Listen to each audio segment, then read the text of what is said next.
Hello दोस्तों, horror tales channel में आपका स्वागत है। जैसे ही मैं अपने ऑफिस से बाहर निकला, ठंडी हवा ने मेरे कोट को चीर दिया, जिससे कड़कड़ाती ठंड से बचने के लिए कॉलर मैंने अपनी गर्दन के चारों ओर खींच लिया। ये काम पर एक लंबा, थका देने वाला दिन था और मैं बस घर पहुंचना और अपने अपार्टमेंट की गर्मी में भाग जाना चाहता था। मुझे ज़रा भी अंदाज़ा नहीं था कि घर तक मेरी यात्रा एक अप्रत्याशित और भयानक मोड़ लेकर अलौकिक दुनिया में बदल जाएगी। मैं मंद रोशनी वाली सड़कों पर चल रहा था। शहर की नियन रोशनी फुटपाथ पर भयानक छाया डाल रही थी। रात के सन्नाटे में मेरे जूतों की खड़खड़ाहट गूंज रही थी। इस उजाड़ रास्ते पर एकमात्र ध्वनि मेरे साथ थी। जब भूतों की कहानियों और असाधारण घटनाओं की बात आती थी तो मैं हमेशा संशयवादी रहा था, लेकिन आज रात मैं हर उस चीज़ पर सवाल उठाने लगूंगा जिस पर मैं विश्वास करता था। जैसे ही मैं एक संकरी गली के पास पहुंचा, जो मेरे अपार्टमेंट के लिए शॉर्टकट के रूप में काम करेगी, मैं बेचैनी महसूस करने के अलावा कुछ नहीं कर सका। ये गली अपराध का केंद्र होने के लिए कुख्यात थी और भले ही मैं बिना किसी घटना के अनगिनत बार वहाँ से गुजरा था, लेकिन आज रात अलग थी। हवा भारी लग रही थी, एक अस्थिर ऊर्जा से भर गई थी और मैं इस एहसास को हिला नहीं सका कि मुझे देखा जा रहा था। मैंने अपनी गति तेज़ कर दी, उस भयानक गली को अपने पीछे रखने के लिए उत्सुक था। जैसे ही मैं आधे रास्ते पर पहुंचा, मुझे एक हल्की, लगभग अगोचर फुसफुसाहट सुनाई दी। यह एक धीमी, डरावनी आवाज़ थी, जैसे किसी कब्रिस्तान से हवा का झोंका आ रहा हो। जब मैंने चारों ओर देखा तो मेरा दिल तेज़ी से धड़कने लगा, लेकिन कोई नज़र नहीं आ रहा था। मैंने इसे खारिज करने की कोशिश की क्योंकि मेरी कल्पना मेरे साथ चालाकी कर रही है, लेकिन तभी आवाज़ फिर से आई, इस बार करीब, मेरे कान में लगभग एक बड़बड़ाहट जैसी। पीछे मुड़ो, ये फुसफुसाया। ये शब्द मेरी रीढ़ में सिहरन पैदा कर रहे थे। मैं अपनी स्थिति में स्थिर हो गया, मेरी रगों में घबराहट दौड़ रही थी। इस सुनसान गली में कौन फुसफुसा रहा होगा? मैं छाया में छुपे किसी अजनबी को देखने की उम्मीद में पीछे मुड़ा, लेकिन वहाँ कोई नहीं था। ऐसा लग रहा था कि आवाज़ उन्हीं दीवारों से निकल रही हो। पीछे मुड़ो, उसने इस बार और अधिक आग्रहपूर्वक दोहराया, मानो मुझसे विनती कर रहा हो। मेरी अंतरात्मा मुझे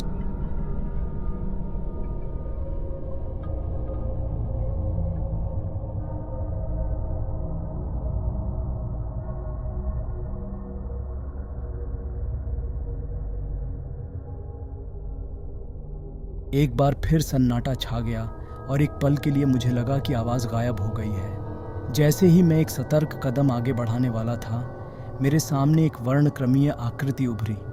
वह एक महिला थी। उसका रूप पारदर्शी था। उसकी आंखें खोखली और निराशा से भरी हुई थीं। उसने एक फटी हुई, खून से सनी पोशाक पहनी थी और उसके बाल उसके पीले चेहरे के चारों ओर बिखरे हुए थे। पीछे मुड़ो, वह कराह उठी। उसकी आवाज़ में शोकपूर्ण विलाप था। उसकी आंखें मेरी आंखों में समा गईं और मैं उसके चेहरे पर पीड़ा का भाव देख सकता था। इससे पहले कि बहुत देर हो जाए, इस जगह को छोड़ दें। मैं लड़खड़ाते हुए वापस लौटा। जब मुझे एहसास हुआ कि मैं एक भूत के आमने सामने हूँ तो मैं दहशत में आ गया।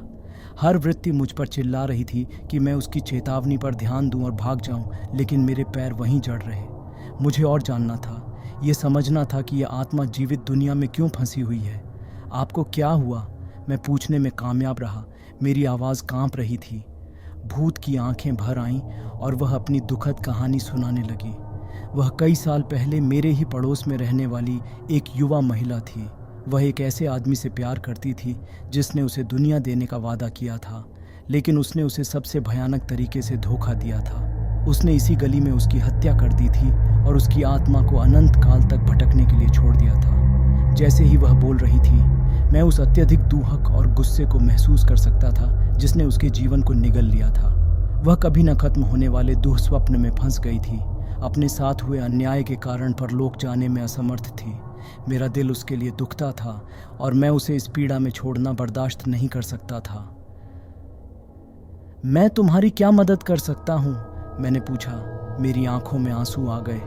भूत की आंखें नरम हो गईं और उसने अपना हाथ मेरी ओर बढ़ाया। आप मुझे न्याय दिलाने में मदद कर सकते हैं, वह फुसफुसाई। आप मेरे हत्यारे को न्याय के कटघरे में ला सकते हैं ताकि मेरी आत्मा को अंततः शांति मिल सके। मैंने सिर हिलाया। मेरी रगों में दृढ़ संकल्प उमड़ रहा था।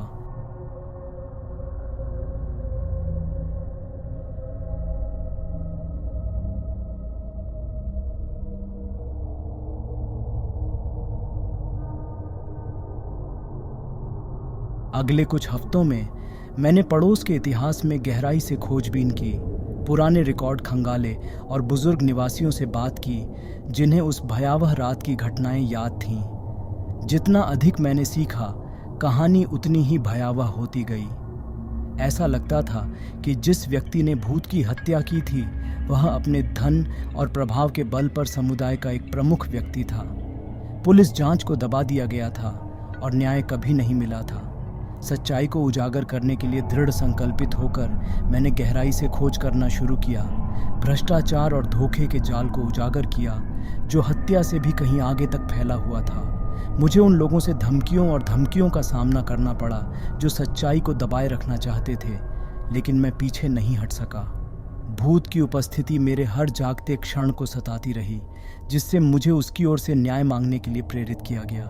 जैसे जैसे मैं सच्चाई को उजागर करने के करीब पहुंचता गया, अजीब और अकथनीय चीज़ें घटित होने लगीं।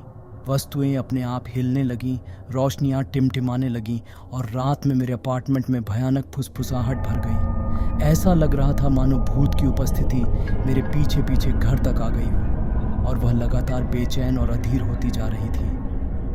एक रात जब मैं बिस्तर पर लेटा था, मुझे अपने कंधे पर एक ठंडा अलौकिक हाथ महसूस हुआ। मैंने मुड़कर देखा तो भूत मेरे पास खड़ा था। उसकी आंखों में उन्मत्तता भरी उत्सुकता थी। वे जानते हैं कि आप क्या कर रहे हैं, उसने चेतावनी दी। आप खतरे में हैं, आपको सावधान रहने की ज़रूरत है। इससे पहले कि मैं जवाब दे पाता, वह मुझे अंधेरे में कांपता हुआ छोड़कर गायब हो गई। मैं जानता था कि मैं अपनी कल्पना से कहीं अधिक भयावह चीज़ से टकरा गया था और मैं सदमे में था। अगले दिन भय और व्यामोह के धुंधले थे। मुझे गुमनाम धमकियाँ मिली और मेरी हर हरकत पर कुछ रहस्यमयी शख्सियतों की नज़र थी जो मुझे चुप कराने के लिए कृत संकल्प थे। लेकिन मैं रुक नहीं सका। मैं अब पीछे मुड़ने के लिए बहुत दूर आ गया था और न्याय के लिए, उसकी खोज को अंत तक देखने के लिए मैं भूत का आभारी था। अंततः महीनों की अथक जांच और अनगिनत रातों की नींद हराम करने के बाद मुझे सच्चाई उजागर करने के लिए आवश्यक सबूत मिल गए। मैं उन विनाशकारी सबूतों से लैस होकर अधिकारियों के पास गया जो अंततः हत्यारे को न्याय के कटघरे में लाएंगे। ये एक खतरनाक जुआ था, लेकिन मेरे पास कोई अन्य विकल्प नहीं था। इसके बाद हुआ मुकदमा मीडिया में सनसनी बन गया। पूरा शहर देख रहा था कि प्रमुख व्यक्ति को एक निर्दयी हत्यारे के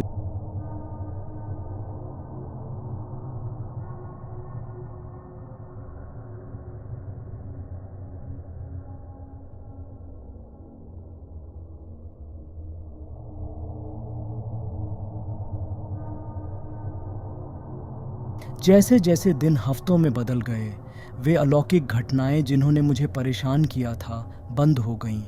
भूत आगे बढ़ चुका था। उसकी आत्मा अंततः अपने दुखद अतीत के बंधनों से मुक्त हो गई। मैंने अपना वादा पूरा कर दिया और अंततः मैं राहत की सांस ले सका। लेकिन अनुभव ने मुझे बदल दिया था। मैं संशयवादी से आस्तिक बन गया था और मैं जानता था कि दुनिया उससे कहीं अधिक रहस्यमय और भयानक है जितनी मैंने कभी कल्पना की थी। प्रेतबाधित गली और सताए हुए भूत की स्मृति हमेशा मेरे साथ रहेगी, एक निरंतर अनुस्मारक कि कभी कभी जीवित और मृत के बीच की रेखा हमारी कल्पना से भी अधिक पतली होती है। अगर ये कहानी आपको पसंद आई हो तो वीडियो को लाइक और शेयर करें और चैनल को सब्सक्राइब करना ना भूलें।